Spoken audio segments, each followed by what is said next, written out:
Hello everybody and welcome to the finale event story in the Kingdom Hearts Birth by Sleep final mix playthrough. Here we are once again in the Keyblade Graveyard, enjoying this wonderful cutscene of Terra, Aqua and Ven finally meeting up again after everything that's happened and getting ready to take on the battle against Master Xehanort.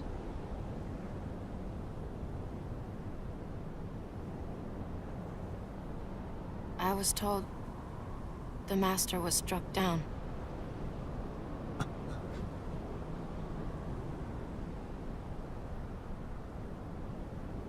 Yes, that's right.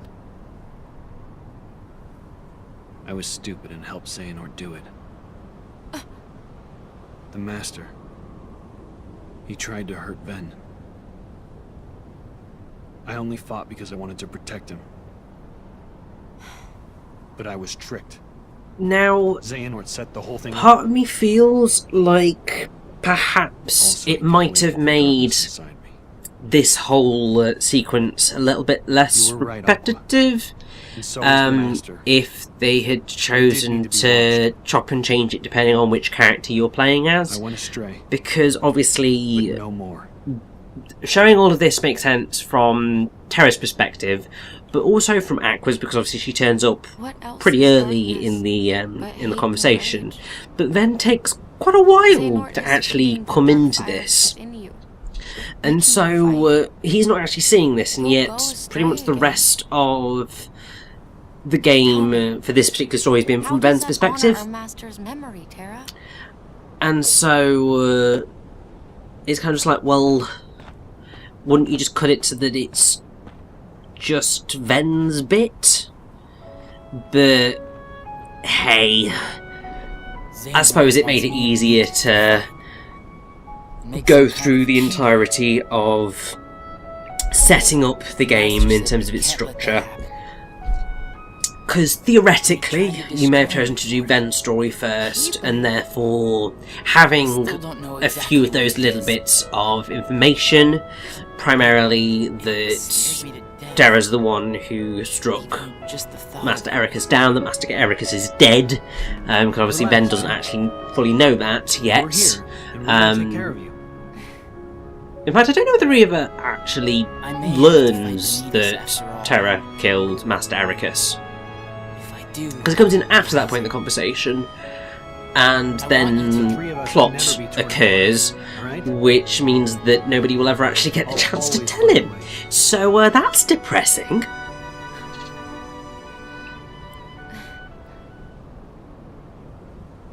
I'm asking you.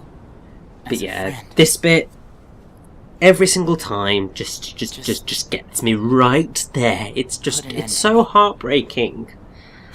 I mean, for anyone to get to the point where they need to say to someone, please, if anything happens, just kill me. Like, you have to be in a pretty goddamn dark place to think like that. And it's always really heartbreaking whenever you see anybody who has reached that point.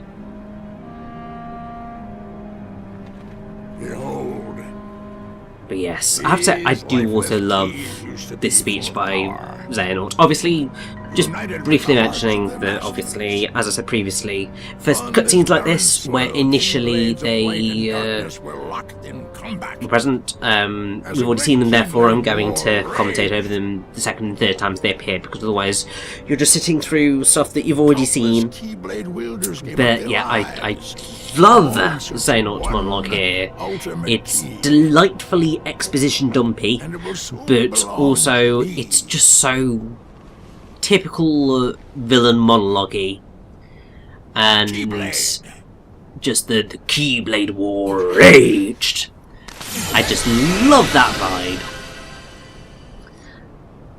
And then also, once again, we get this delightful, not quite as good rendering of the Kingdom Hearts 2 final mix cutscene. I know I mentioned in Terra's story that, I mean, I'm very impressed that they managed to do what they did with it in PSP graphics. But then also part of me is just like, I feel the jump from the kind of golden red sunset look at the Keyblade Graveyard, immediately going into this dark, shadowy version, doesn't quite mesh as well as it probably could do.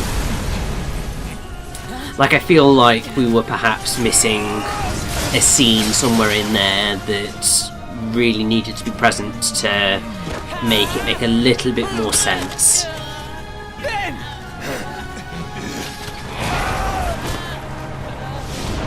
But still, apart from that, it is a... it's very impressive that they've managed to do this with in-game graphics. But then also part of me is just like, you know, have just used the CGI cutscene that you already have available? Like, I don't think anybody would have necessarily said no to that. I suppose the issue would have been that in that cutscene, all of the characters had, well, I think all of the characters had capes, and in this game, other than Terra getting his cape right at the end of his story, the capes never turn up anywhere else. I mean, it's the whole thing of no capes, because capes lead to death, and just generally are not particularly conducive to fighting successfully, because, you know, there's something that people can grab hold of, and that's just not very helpful. But yes, that is the end of that cutscene, and now we finally see what occurs afterwards. You can go have your little fight with Terra. Oh, sod off, Braig, you asshole. Too happy about him deep sixing your master. Who are you?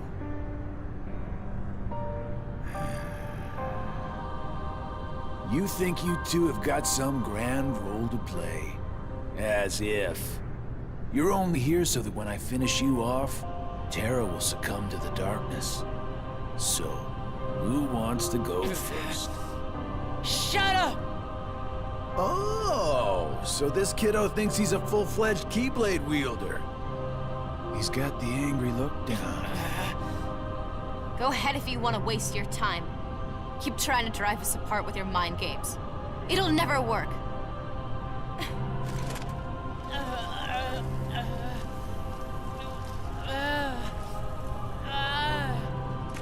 Terra will prove to you he's stronger! Aqua!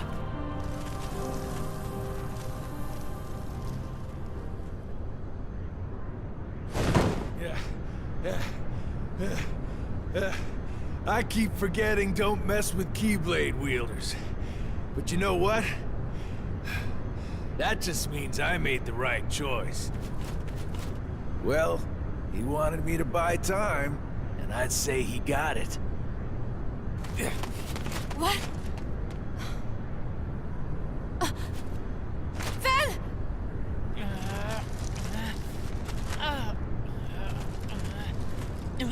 Aqua!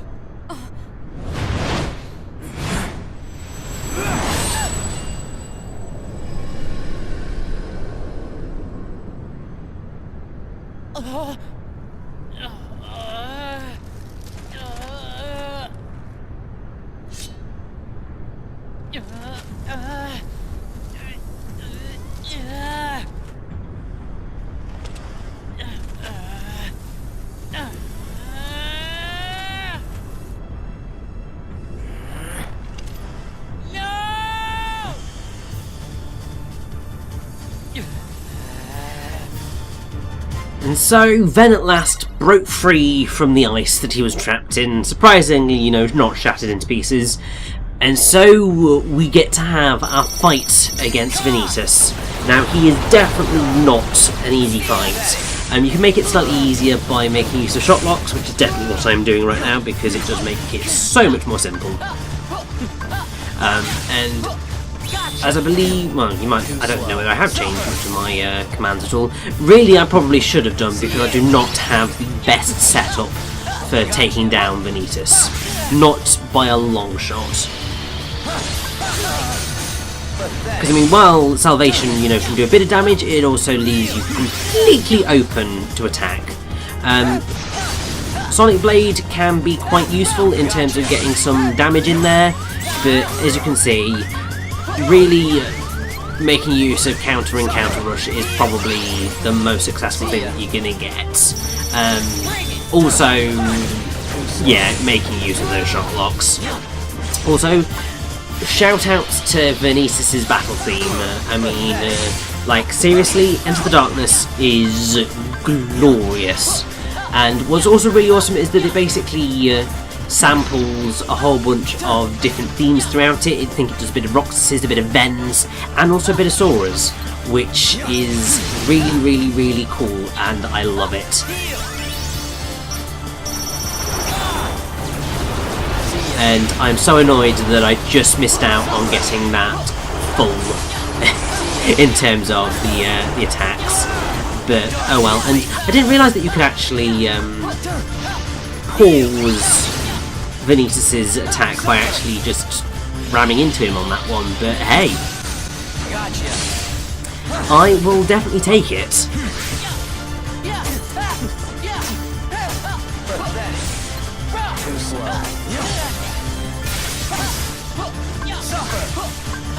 But yeah, I will say, this is certainly not an easy fight, and this just got incredibly dicey very quickly. It's a good job that I was, well, it's not necessarily a good job that I was shot locking at that point, but it certainly helped. And look at Salvation doing the work there. Like, it might not be the best move for this type of battle, but damn did it make that finishing blow bloody epic. You've done it, Ventus. And now we're finally going to learn the truth about who Vanitas Now that my body's is. about to perish, you and I will have to join together. Oh yeah, he looks like Sora, and he's been voiced by Haley Joel Osment brilliantly.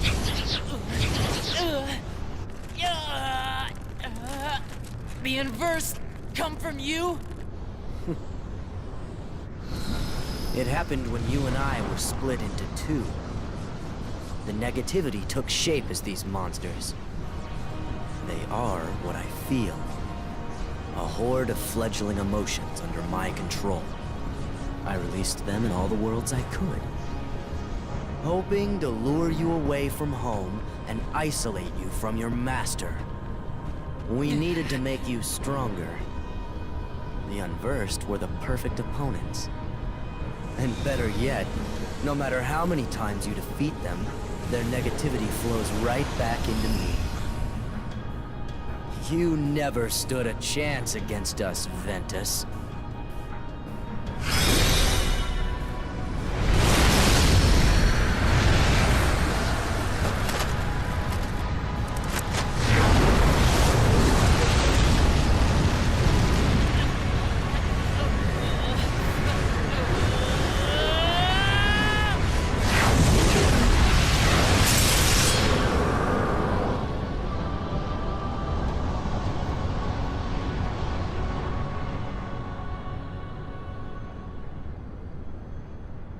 So the Keyblade has been forged.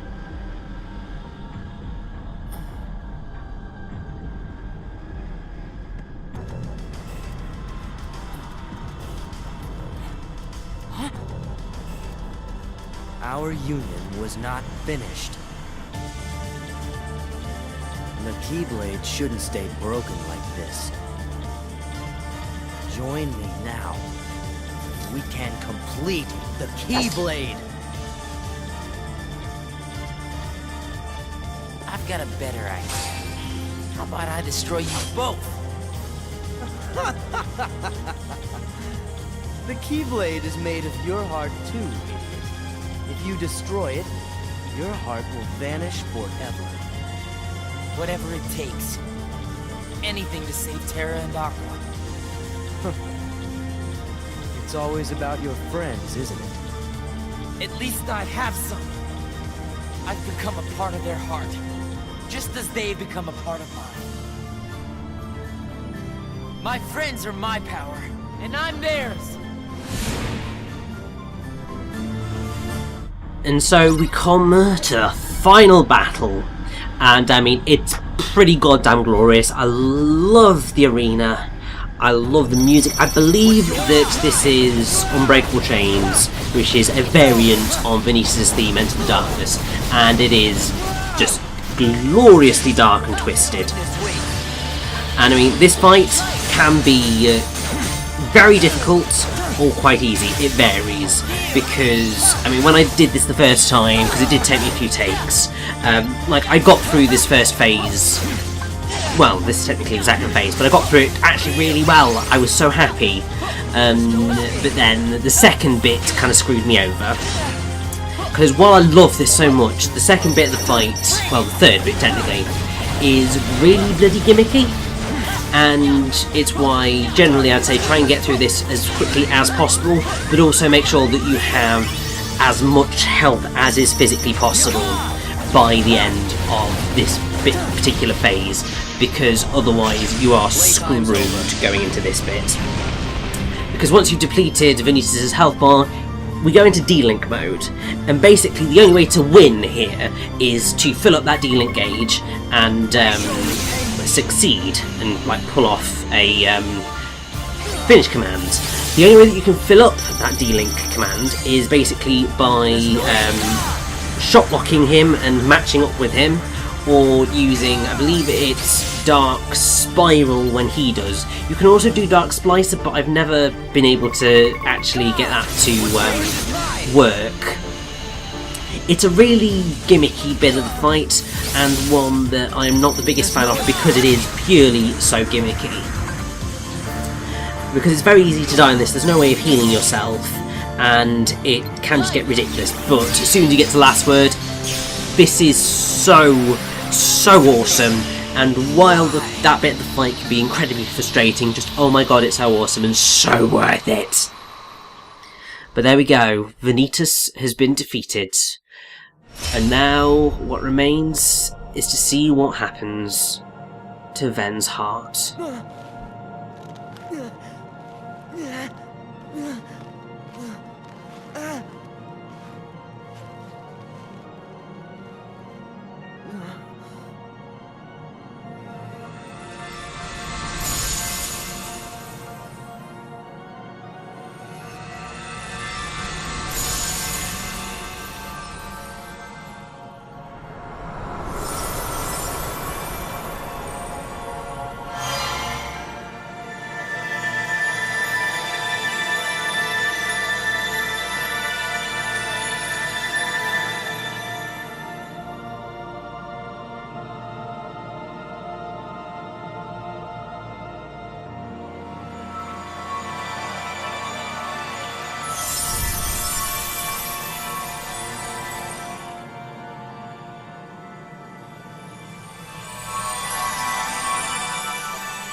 This place.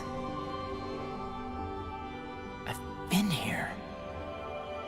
So warm. I remember now. This is your heart.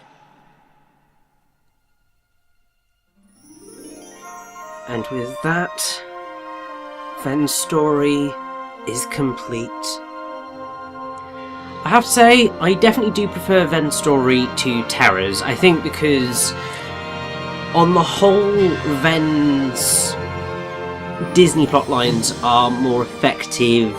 They don't show him being as much of an idiot as Terra is, because obviously Terra just falls under the sway of the villains all the bloody time, and doesn't necessarily come off well out of that.